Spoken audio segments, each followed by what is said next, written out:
Servus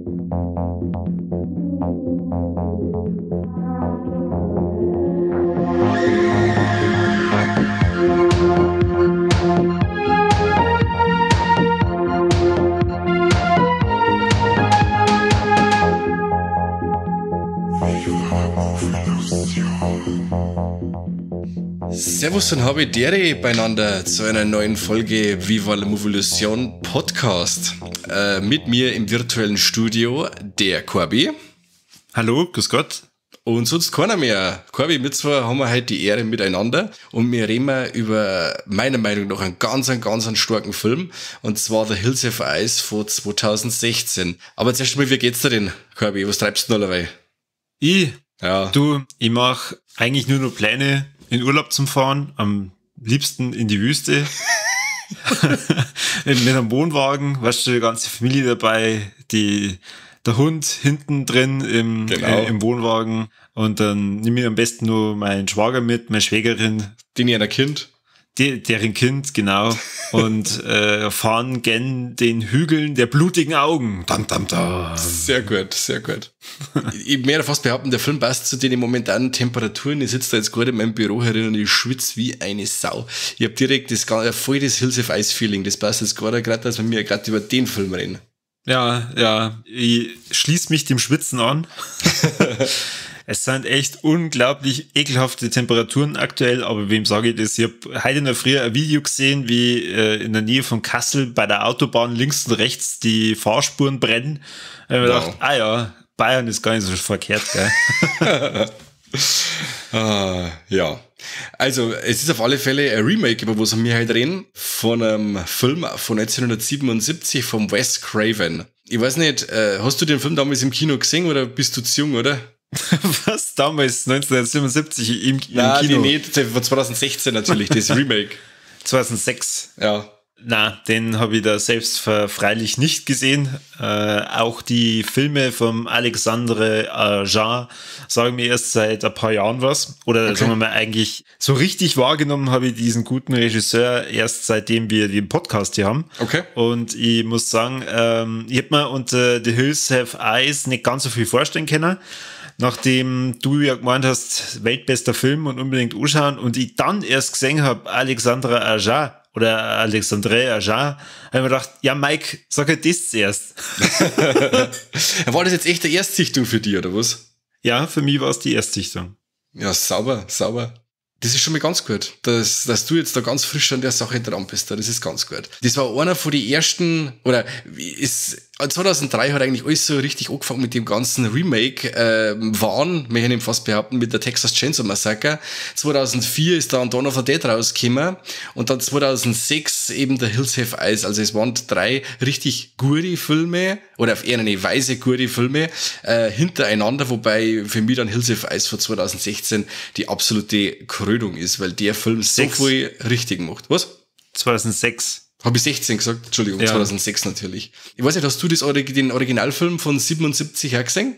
Nein, nur den Trailer. Okay. Die guten Trailer aus den 70er Jahren, die lassen ja so einen Filmnamen nie vergessen, wenn alle 30 Sekunden dann dieser Weiß kommt. Das ist so geil, gerade die Trailer aus der Zeit, 70er, 80er, die waren Weltklasse. Vor allem, du siehst den Trailer und du musst definitiv den Film eigentlich nicht mehr sehen. Also du hast dann schon alles gesehen. Das stimmt. Aber das machen wir uns mittlerweile aktuell mit den Trailer auch, dass du in einem 3-Minuten-Trailer eigentlich so ziemlich alles gesehen hast, was wichtig ist, und dann kannst du eigentlich abhaken. Ja, leider. Jetzt pass auf, erzähl mal die Leute, um was eigentlich in The Hills Have Eyes geht. Darauf habe ich gewartet, weil ich habe mir diesen Film gestern mit meiner Frau zusammen angeschaut, und bis die dann einmal so fertig war, dass sie dann zu mir ins Wohnzimmer gesellt hat, habe ich mal die Beschreibung bei Disney Plus durchgelesen, habe mir gedacht, okay, cool, das sagt eigentlich alles. Und diesen Satz habe ich mal jetzt rauskopiert und den lese ich jetzt vor. Bitte, und das ein ist Satz ist gut. das ist die Beschreibung für den Film. Eine Familie in den Ferien begibt sich in die Wüste und plötzlich befinden sie sich in einem verzweifelten Überlebenskampf gegen blutrünstige Mutanten. Passt. Alles gesagt. Ja, genau. Ja, das absolut. beschreibt den Film. Punkt. Ja, sehr gut. Mit dem können wir arbeiten. Ja, dann, ich hoffe, ihr habt viel Spaß gehabt. Vielleicht reden wir noch ein bisschen drüber, aber wie gesagt, die Story wissen jetzt Leute. Jetzt muss ich jetzt mit ganz von vorne anfangen. Der 1977er Film hat eine ziemlich coole Trivia, weil der von der Synchro, da gibt es in Deutschland 2 Synchrofassungen, und zwar gibt es eine, in der die Angreifer der Familie Aliens sind. Tatsächlich, Außerirdische. Ui. Das wird dann ganz abstrus, wird das erklärt, dass die da in Roswell abgestürzt sind und so. Ja, und sie auf der Erde quasi so zurechtfinden müssen und Menschenfleisch für sich entdeckt haben. Voll cool, oder? Das ist echt crazy, ja. Da gibt's eben noch die normale Synchro, die quasi dann zum Film passt. Und da geht's eben dann um Mutanten. Genau, so viel. Du hast ja, sorry, einfach weil das Thema Mutanten, sowas finde ich immer sehr interessant. Und ich muss sagen, die Mutantendarstellung in dem Remake ist ja gigantisch, also wirklich gigantisch. Also ich denke mal, es sind Kostüme oder Make-up, das ist schon echt krass, wie die ausschauen. Ja. Und da war ich vorhin, als ich mal den Trailer vom Wes Craven angeschaut habe, dann doch eher ernüchtert, weil ich mir dann gedacht habe, naja, das kann nicht so Hippies sein. Ja, das stimmt. Also da haben sie ein wenig gespart, aber wenn man auch schauen muss, was das Budget vom Wes Craven denn war, das ist natürlich ein Bruchteil von dem, was der Ajar gehabt hat und natürlich auch die Zeit. Aber der Michael Berryman spielt da mit in dem Original und der hat ja seines, laut eigener Aussage, so viele Deformationen, dass er da als Mutant quasi ungeschminkt reingehen hat können in die ganze Geschichte. Naja. Aber auf diese hätte ich gerne noch, ich würde es eigentlich später sagen, dann sage ich es jetzt, weil es gerade zum Thema passt, und zwar auf der Blu-ray gibt es ein ganz kurzes Making-of und das darf ich wirklich jedem empfehlen, und zwar Surviving the Hills, The Making of The Hills Have Eyes, und da wird eben gezeigt, wie die KNB Group, die am Anfang vom Vorspann schon erwähnt wird und wo ganz viele Leute kennen müssen, wenn es heißt KNB, die ja die Effekte von From Dusk Till Dawn zum Beispiel gemacht haben. Ja. Da wird alles ganz schön erklärt und gezeigt, wie das gemacht wird. Und es ist auf alle Fälle die Zeit wert, sich das anzuschauen, weil das extrem anschaulich ist. Genau. Unbedingt. Ja, und jetzt klär mich auf, sind es richtige Mutanten? Na, sind's nicht. Hey. Es ist sogar einer von die KNB-Leute, der Greg Nicotero, der spielt den Mutanten Cyst, der quasi das Eisengestell aufhat. Der quasi dann die Spitzhacke ins Auge kriegt. Das ist der Greg Nicotero selber. Den kennen jetzt wahrscheinlich ganz viel als Regisseur von ganz vielen Walking Dead Folgen. So ein Langzuder. Der Langzuder. Genau. Auf alle Fälle setzt der Film in die ersten Minuten schon mal so richtige Duftmarke, weil der Cold Opener sehr geil ist. Also du weißt eigentlich noch gar nicht, was so richtig los ist, und schon werden eine ganze Herd Leute, die in der Wüste Proben nehmen, die in Schutzanzüge sind, von Unbekannte niedergemeuchelt. Und das ist schon mit ziemlich krass, wenn da Spitzhacken durch Köpfe gängern und Leute in der Mitte durchgerissen, an Autos mitgezogen werden und so. Also man weiß am Anfang schon genau, in was für Richtung der Film geht und ob man dann wirklich auch noch sitzen bleibt oder ob man dann gleich geht. Ja, also aber du bist sitzen bleiben. Ich wiederhole das mit eine Familie in den Ferien. Genauso wie gefühlt, ganz genauso. Sehr geil. Einer von der Familie ist ja der Ted Levine, der Buffalo Bill war bei Schweigen der Lämmer, also der Big Bob quasi. Und jeder, der an Ted Levine denkt unwiderruflich an Goodbye Horses, oder, Corby? Weißt nicht, wo er dann seinen Zipfel zwischen die Füße versteckt und ach du, ja, schau da Schweigen der Lämmer mal an, dann reden wir da drüber. Aber ich find's ziemlich geil, dass der Ted Levine dabei ist und der liefert eigentlich immer eine geile Performance ab. Auch da jetzt als Familienoberhaupt. Das ist in Schweigen der Lämmer. Ja. Also den habe ich ja schon gesehen. Ja, dann darf er das wissen, wenn er sich in seinen Zipfel zwischen die Füße steckt und im Hintergrund läuft Goodbye Horses und er sagt ganz obszöne Sachen. Ach so. Ey, es ist schon länger her, dass ich den gesehen habe. Okay. Da kann ich mich eigentlich nur noch an die Hauptdarsteller erinnern. Okay. Ja, genau, ja, natürlich. Hannibal Lecter und so, gell? Ja, das stimmt, der kommt ja auch vor. Genau. In der, die Familie an sich ist schon mit ziemlich, schön zusammengewürfelt, weil es im Endeffekt der Duck, der quasi in die Familie da mit eingeheiratet hat, ist ja, im Endeffekt stellt der die Demokraten da in dem Film, oder? Und der Big Bob ist ein totaler Republikaner. Der und sein Bur. Ja. Die nehmen eine Abkürzung durch die Wüste, weil ein Tankwart ihnen den Tipp gibt, ja, wenn sie nach Kalifornien wollen, dann müssen sie da unbedingt die Abkürzung nehmen, weil da sind sie ja dann in Windeseile in Kalifornien. Und auf einmal haben sie einen Unfall, weil ja das Auto hat einen Platten, nicht ganz freiwillig, aber das merken die nicht. Die erste Tat, die machen, ist ihre Waffen rausholen, schon mal ordentlich laden. Ich druck meinem wahrscheinlich 16-jährigen Bub auch natürlich selbstverständlich die Waffe in die Hand und sag, gell, aufpassen. Und so die Mädels sage ich, ihr hört jetzt auf das, was der Bub sagt, gell, während ich wieder zurückgehe zur Tankstelle. Ja, natürlich. Das bleibt alles in männlicher Hand. Ja, schon. Also ich fühle mich wie im Urlaub. Aber bei uns war es eher so, oder dass die Frau dann die in die Hand nimmt, oder? Und wir sagen mal, okay, mach ich. Ich wäre völlig verzweifelt. Ich hätte diesen Unfall gehabt und ich hätte mich genauso angestellt wie der Duck, der ihn dann fragt, ja, und wie schaut's aus? Ja, das ist alles verzogen, total Schaden. Ja. Okay, kannst du es reparieren? Und dann zusammengerollt wie ein Embryo in Embryostellung und dann einfach liegen bleiben, oder? Bis vorbei ist. Ja, genau. Ich finde es aber sehr cool, den Duck, der wird am Anfang wirklich wieder totaler Winsler dargestellt. Wie er seine Mützen aufhat, sein Karl Dahl, Sunshine Reggae auf Ibiza Gedächtnismützen und dann schaut er immer so ins Sonne und das ist ein Winsler ist er. Und der macht dann noch eine ziemlich coole Charakterentwicklung durch. Ja, zum Schluss hin. Genau. Man kann jetzt nicht gerade für die Charaktere sprechen, dass man jetzt irgendjemanden unbedingt wünscht, außer vielleicht dem Baby, dass es den ganzen Spaß überlebt. Also sagen wir mal, jeder von denen hat so seinen Moment, wo ich sage, ihr seid aber sehr sympathisch. Ach, ich finde die schon sympathisch, muss ich schon sagen. Na. Vor allem wenn dann auch jetzt greife ich schon ein wenig vor, der Angriff dann auf das Wohnmobil ist und so, da tun es mir schon alles sehr leid. Also muss ich schon sagen.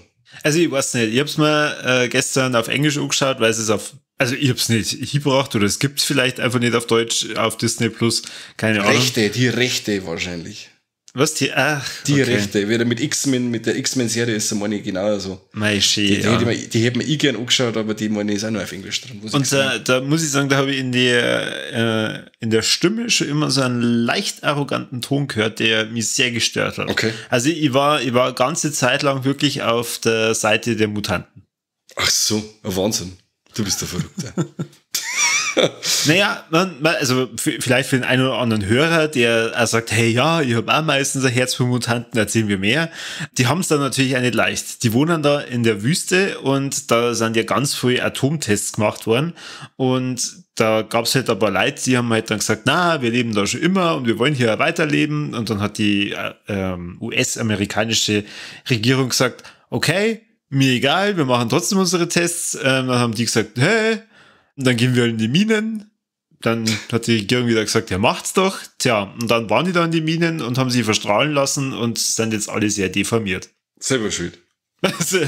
Selber schuld, so wie der Mike sagt, genau. Aber deswegen muss man ja als Mutant nicht unbedingt böse sein. Allerdings, wenn man nicht recht für andere Leute trifft und so auf so eine arrogante Familie stößt, dann kann man die schon mal angreifen, gell? Ja, unbedingt. Apropos Angriff, also ich finde ja, dass der Film an sich eine totale Abrechnung ist mit dem American Way of Life, weil da einige Sachen dabei sind, die wirklich so das Verhalten von die Amis ein wenig, auf die Schippe nimmt oder einer den Spiegel vorholt, weil wenn's dann, bevor sie dann trennen, dann so richtige erzkonservative amerikanische Vorzeigefamilie, sie beten noch und Ding und lauter so Sachen und wenn's dann auch noch als Mordwerkzeug amerikanische Flagge hergenommen wird und so Geschichten. Also es gibt schon ein paar so Seitenhiebe auf den American Way of Life, finde ich. Ja. Was ich am lustigsten gefunden habe, war die zwei, die natürlich sofort die Schusswaffen auspacken, schießen einfach irgendwo hin. Da hat keiner mal irgendwie sich gedacht, okay, stehen bleiben und zielen, das wäre jetzt vielleicht gerade das Beste. Na, ich lauf und gleichzeitig schieße ich und ab und zu treffe ich vielleicht einmal so ein bisschen an den Rand von der Person, die ich treffen will, die relativ dicht hinter mir herläuft, aber na, stehen bleiben und zielen, das ist ja zu easy. Ja. Ja. Ja, ansonsten habe ich eine der Schauspielerinnen wiedererkannt. Oh ja. Ich als alter Lost-Veteran. Genau. Ja. die Emily de Raven, oder wie die heißt, oder Ravin, ich weiß nicht, die Brenda spielt. Aha. Die ist natürlich auch nicht leicht halt in dem Film. Gar nicht. Ich bin mir nicht sicher, ob die da in der Mitte des Films nicht auch sogar ein sexuelles Abenteuer hinter sich hat, ein nicht ganz so freiwilliges, ja. Ja, also es wird zwar noch angedeutet, aber ich glaube, das geht in die Richtung. Oh mei. Nicht schön, nicht schön. Aber wenn wir dann schon bei den groben Sachen sind, also anfangen tut ja alles mit dem Selbstmord von dem Tankwart, der sich dann mit der Schrotflinte um seinen Kopf erleichtert. Und das fand ich schon mal... Was? Das ist nicht am Anfang. Na, aber dann... Nicht am Anfang, aber das ist die erste Splatter-Szene. Du meinst, wo dann die Mutanten entscheiden, hey, wer kann man angreifen? Ja, aber das ist nur davor, da wo es dann einen Big Bob quasi überwältigen. Ja, da schießt sich doch dann der Tankwart selber in den Kopf weg. Und das finde ich auch super, vor allem, weil es dann so richtig genüsslich aus 3 verschiedene Kameraperspektiven dreht ist, weißt du? Also so richtig Schuss vorne, Schuss von oben, nochmal Schuss von vorne. Ja, der Film, der suhlt sich da in seine richtig starken Effekte. Also da waren einige Passagen dabei, da habe ich mir dann wieder gedacht, es ist echt erstaunlich, was für Filme Disney Plus ins Portfolio packt. Ich hab's mir bei No Exit schon gedacht, aber jetzt da wieder, da gibt's halt einfach eine Szene, wo dann einer von den Mutanten, weil die haben natürlich nicht nur Hunde dabei, sondern Wellensittiche, sie einen von diesen Wellensittichen anschaut und sie da denkt, Wellensittich. Und den Rest kennt's euch denken. Ja.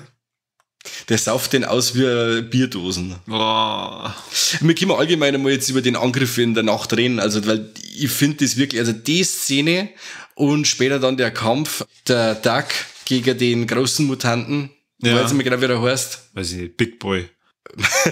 Nein, der hat ja sogar irgendeinen coolen Namen, irgendwie, ich glaube, die heißen doch Pluto und so, meine ich, heißen die, oder? Jupiter, Pluto, ja, auf alle Fälle gegen den, ja, Pluto heißt der große Dicke, also der große Starke, die 2 Szenen, die finde ich, also für Horrorfilmstandards echt Wahnsinn. Also der Anfang, also der Angriff da bei Nacht, er ist so krass intensiv abdreht, auch von der Musik her, es ist ja dann teilweise nur noch wie schon fast wie Techno, so du.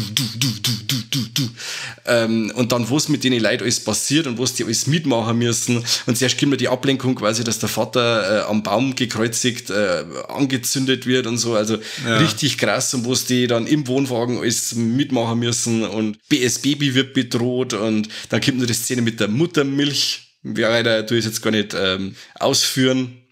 Aber das, was auch die Schauspieler da ableisten und die Effektschmiede, ist schon echt irre.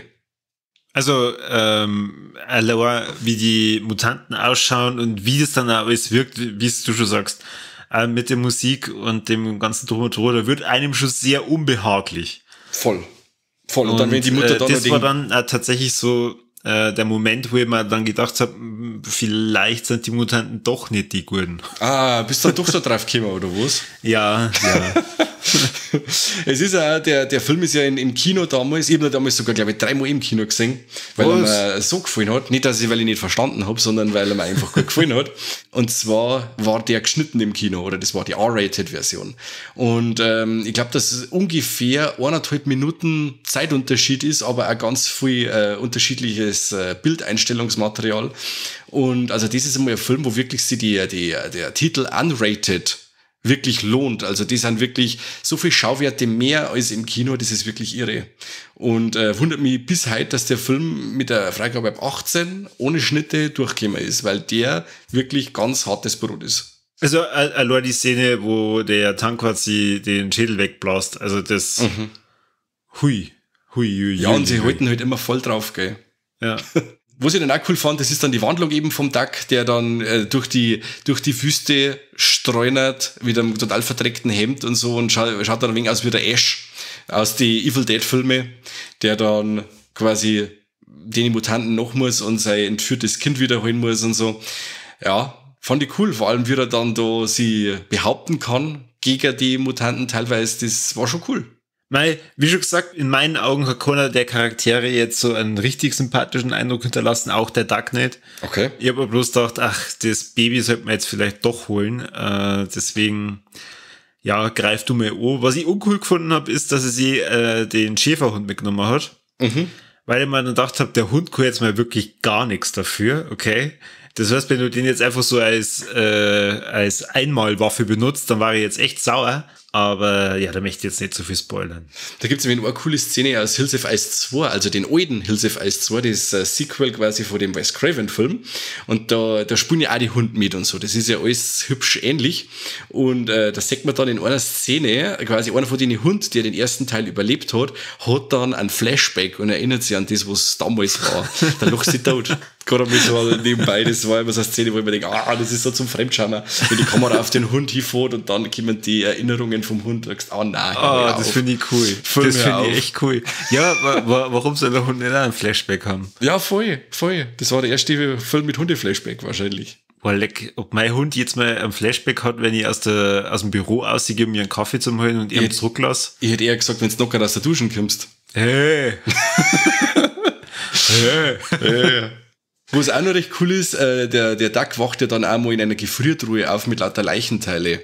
Und die sind dann 2017, also quasi ein Jahr später, in Eli Roths Hostel Part 2 nochmal verwendet worden. Du meinst 2007? Was? 2007. Ja. Also wie gesagt, 17. Schon wieder das gibt's doch nicht, hör wieder mal auf. 2007 natürlich, Entschuldigung da draußen. Ja. Und da gibt's ja eben auch eine Szene, wo einer von denen Folterer quasi mit so einem Wagen durch die Gänge fährt und dann ein Haufen Leichenteile drauflegen und dann, wenn's den Film nochmal anschaut, dann denkt ihr euch, die Teile, die waren schon mal in der Gefriertruhe bei Hills of Ice. Okay, das ist cool. Das ist echt ein cooles Gimmick. Ja, das ist Wissen, mit dem, was du mal auf irgendeiner Party trumpfen kannst. Ich weiß nicht, auf was für Partys das ist, so geht's, wo sich die Themen behandelt werden, aber das kannst du auf alle Fälle irgendwo einschmeißen. Ist auf jeden Fall scheiße, wenn derjenige The Hills Have Ice und Hostel 2 nicht gesehen hat. Das ist dann schon blöd. Da musst du einfach schauen, dass du sagst, ich geh jetzt schnell auf Toiletten und kommst nie wieder. Genau, richtig.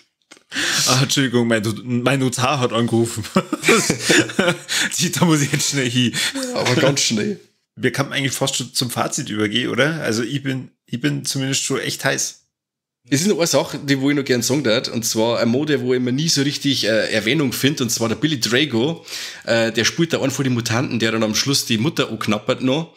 Der ist also ein richtiges Fiesling-Gesicht, den man aus so viel Filme aus die 80er kennt, zum Beispiel aus Invasion USA mit dem Chuck Norris und so, oder eher wegen aktueller Imprint, die Masters of Horror Folge vom Takashi Miike, und den finde ich immer cool. Wollte ich gerade noch mal gesagt haben, Billy Drago ist leider schon gestorben, aber macht immer eine gute Figur. Finde ich cool, den Typen. Ja, der schaut auf jeden Fall echt weird aus. Also bei dem glaube ich, der hat kein Make-up-Druck gehabt als Mutant. Genau. Aber muss schon sagen, ein weirder Typ. Ja. Genau, weil ich es nur gerade gesehen habe, wir haben da vorhin von die Kürzungen geredet, und zwar haben es 31 Veränderungen gemacht in der Vergleich von der R-Rated zur Unrated Version. 31 Veränderungen, da ist schon was los. Nicht schlecht. Dann kommen wir zum Fazit. Ja, dann möchtest du denn gleich weitermachen? Ich kann das gern machen. Also negativ, wo wir schon mal über die Hunde geredet haben, also mir sind die Hunde in dem Film viel zu schlau. Die haben mal zu nervig intelligent, also das sind so Sachen, vor allem auch dann die Rachegelüste quasi, den der andere Hund dann so ungefähr hat. Ja, finde ich immer ein wenig störend. Allgemein so mit so Tiereinsatz in Horrorfilme, vor allem wenn es dann in die Richtung geht, dass so aktiv unterwegs sind und für das Gute kämpfen, in Anführungszeichen, nervt mich allgemein ein bisschen, und die haben mir in dem Film eindeutig zu schlau. Da wäre es besser gewesen, wenn der andere Wellensittich sie gerecht hätte und dann dem Mutanten, weiß ich nicht, in die weil es da wahrscheinlich eher mal passiert, dass der Augen Wellensittich ins Auge fliegt oder sowas, dass der mitfliegt und der dann... Ja, passt. Ja, und das Positive ist halt wirklich, ich hab's vorhin schon gesagt, also der Überfall in dem Camper, das ist irre. Also selten sowas Intensives gesehen in einem Mainstream-lastigen Horrorfilm. Eben auch der Kampf mit Pluto, also auch was dann unser Duck alles mitmachen muss und so, brachial durch eine Wand geschmissen wird und so, und wie das inszeniert ist mit so einer Wucht. Also die zwei Szenen gingen für mich in die Geschichte des Horrorfilms ein. Ich finde das richtig geil, und das nimmt einen so richtig mit. Hui. Ja. Sagst denn du noch? Ich fange mit dem Positiven an. Ich finde das Make-up von den Mutanten echt scheiß grandios. Ich glaube, manch einer hätte sich wahrscheinlich gedacht, ach, Kim, bis mir das irgendwie bastelt haben. animieren wir den doch mal schnell. Ja. Oder zumindest ein Teil davon. Ich glaube, mit heutigen Standards das einem dann wahrscheinlich gar nicht so stark auffallen, was ist jetzt Animation und was ist tatsächlich Make-up. Ach, ich weiß es nicht. Also momentan, die CGI momentan ist ja streckenweise grauenvoll. Also momentan, also ich weiß nicht, was los ist. Also ich habe schon Filme von Anfang der 2000er gesehen, die haben ein besseres CGI, wie so manche großbudgetierte Filme momentan. Mir hätte ich gerade noch mal gesagt haben. Ja, irgendwo muss man ja sparen. Irgendwo muss das machen. Mike, wir sind doch in der Krise. Ja, das stimmt. Aber zu der Zeit noch nicht. Ja. Ich muss aber sagen, er ist ja ein riesen Horror-Fan und so, und ich glaube halt einfach, dass dem da viel dran gelegen ist, dass er das so urig wie möglich umsetzt, so wie es er als Jugendlicher oder wie er zum Horrorfilm gekommen ist, wie er das gesehen hat. Und ich glaube, das ist, du hast einfach in der Horrorszene als Film mehr Ansehen, wenn du mit praktischen Effekten arbeitest. Ja. Das ist einfach, schau dir The Thing an vom Carpenter und dann das Prequel mit den CGI-Verwandlungen und Kreaturen, das ist eins von den besten Beispiele. Also praktische Effekte bleiben und CGI schaut einfach irgendwann scheiße aus. Ja, ich meine, deswegen muss man trotzdem bei dem einen oder anderen Film dann auch mit einem Augenzwinkern zur Handlung rangehen. Und das ist ja hier auch der Fall. Aber wie schon gesagt, um nur meinen Punkt abzuschließen, die Mutanten hammermäßig, also auch der eine Mutant, der so eher zum Schluss dann rauskommt, wo der Schädel dann über den Stuhl drüber geht. Der Brain. Ja, und was da so runterhängt, Hammer, schaut richtig krass aus. Ansonsten diese verschobenen Augen und das alles, das ist schon sehr beeindruckend, finde ich. Ja. Und was mir nicht so gefallen hat, also ich bleib dabei, ich finde wirklich irgendwie jeder Charakter von der Familie hat in meinen Augen so einen eigentlich unsympathischen Eindruck gemacht. Die Hunde, also der eine Hund, ich glaube Beauty, das ist der Hund, der ja am Anfang dann wegläuft und dann erwischt wird von den Mutanten. Ja, dem heulen die hinterher. Der einzige, den ich cool gefunden habe, war der Beast. Okay. Der andere Hund, der so schlau war, den du nicht leiden kannst. Das war der Lieblingscharakter im Film. Ja, das ist mein Lieblingscharakter. Und, okay. Weil der schlau war wie alle anderen. Ja, genau. Aufgrund von seiner Intelligenz fand ich den toll. Oh Mann, oh Mann. Nein, jetzt kriegst du von mir die Blu-ray und dann schaust du mal die deutsche Synchro, weil dann magst du die Leute wahrscheinlich lieber. Das kann sein. Ja. Wahrscheinlich haben sie da ganz andere Witze gemacht. Ich meine, da waren es halt einfach vielleicht zu amihaft. Aber leihen wir das mal. Hier ist mal gerne nochmal auf Deutsch. Vielleicht verstehe ich dann den Film nochmal ganz anders. Vielleicht verstehst du dann, dass keine Außerirdische waren, sondern Mutanten, oder? Genau. Ja, und dann noch unser Triple Threat, Mike. Kennt man in diesem grandiosen Stückchen Filmgeschichte den Titten vor? Nein. Und wie schaut's aus mit Schwängeln? Trompeten, sorry. Nein, trompetet wird nicht. Trompetet wird nicht, aber dann kennt man höchstwahrscheinlich tote Tiere vor, richtig? Ja, und zwar die Beauty, die da drauf geht, oder auch die Eidechse. Und der Wellensittich. Und die Eidechse, die quasi bevor das Auto quasi verunglückt, schnappt doch die Stacheln auf und dann zerteilen sie so ein kleiner Lego an oder Eidechse oder was weiß ich, was das ist. Eidechserich. Eidechserich, ja. Eidechserinnen, muss man sagen, oder? Ach so, Doppelpunkt innen, ja. Ja, also du hast das jetzt nicht bereut, dass ich dich dazu gedrängt habe, den Film zu schauen, oder? Na, absolut nicht, absolut nicht. Auch wenn meine Frau alle 5 Minuten zu mir gesagt hat, warum schauen wir den an? Aber ich habe ihn cool gefunden. Also allein der Tipp mit dem Mr. Ajar hätte mir gereicht, dass ich dann gesagt hätte, ach so, ja, dann schaue ich mal den gerne. Gut, dann gebe ich dir, die kann ich dir nur mitgeben, und zwar den High Tension, den er gemacht hat, sein Erstlingswerk. Also das war auch mal so ein Fall, den müsstest du dann auch mal anschauen. Der ist sensationell. Sehr gerne, sehr gerne. Ich finde, der Herr Ajar hat sehr viel Talent. Auf jeden Fall. Vor allem, wir haben schon mal über ihn geredet, über den Piranha 3D. Natürlich. Und über Crawl. Ja. Wer es noch nicht gehört hat, hört nein. Haut jetzt sonst überall seine Likes bei uns hier und schaut bei uns auf die Social Media Kanäle vorbei. Macht vielleicht auch ein Steady-Abo, weil Geld da uns unglaublich anspornen, oder? Ja, das geht. Ich mache das eigentlich alles hauptsächlich wegen Fame und wegen der Liebe, die ihr uns dann zukommen lasst. Genau. Und Geld, ja, da hat uns der schnöde wahrscheinlich Mammon. schon ein bisschen glücklich machen. Dann darf der Kani vielleicht auch wieder mitmachen. Ich meine, mittlerweile sein Honorar, das ist echt krass gestiegen. Ja, und der darf es nur für Alkohol ausgeben. Das war jetzt nix. Ach so, oh je.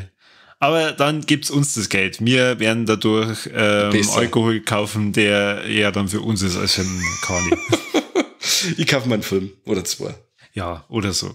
Sehr schön. Dann, Mike, vielen Dank, dass du uns da mal wieder einen Film beschert hast, den ich nicht bereue. Sehr schön. Und ich danke, freu mich dass du schon. dem meinem Tipp so schnell nachgekommen bist. War sehr cool. Ja, bitte, bitte, bitte. Irgendwann kriege ich die schon nur so weit, dass du dir dann ein Faktus anschaust. Er ist auf meiner Watchlist. Hör mir auf, er ist auf meiner Watchlist. Ja, und ist immer ganz unten. Ja, leider. Weiß nicht, wie er da immer hinkommt. Die Kinder, geil, die Kinder. Aber wenn sie wieder ja. mit Letterboxd miteinander spielen. Ich glaube, ich schenke dir das zu Weihnachten. Okay. Also Du hast dann. das ja nicht gesagt. Sehr gut, sehr gut. Also dann, wünsche dir einen schönen Abend. Ja, danke ich dir auch. Und danke vielen fürs Dank Zuhören. Genau, vielen Dank fürs Zuhören und viel Spaß beim Zuhören beim besten Podcast der Welt. Bam.